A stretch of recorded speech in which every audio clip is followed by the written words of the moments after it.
ნაწილობრივ დაკვირვით, ან ინფორმით, როდესაც ჟურნალისტებს ეძლევა საშუალება და უფლება დაესწრონ პროცესს, ეს უზრუნველყოფს საჯაროების პრინციპის დაცვას.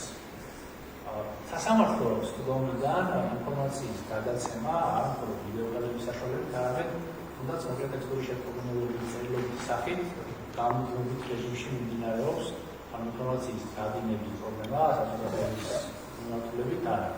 რაც შეეხება ვიდეოკადრების გადაცემას, ამასთან დაკავშირებითაც გარკვეული პერიოდულობით ცხადდება შესვენება და ამ პერიოდში მათ მიეცემათ საშუალება, რომ მოახდინონ ვიდეოკადრების მიწოდებაც. ამდენად სასამართლო ადრესთან თქმით იღებს გადაწყვეტილებას, რომ ადვოკატ ბექა ხოხობაშვილის შუამდგომლობა არ გამოყოფილდეს, განჩინება შეიძლება გასაჭირდეს საბოლოო გადაწყვეტილებას.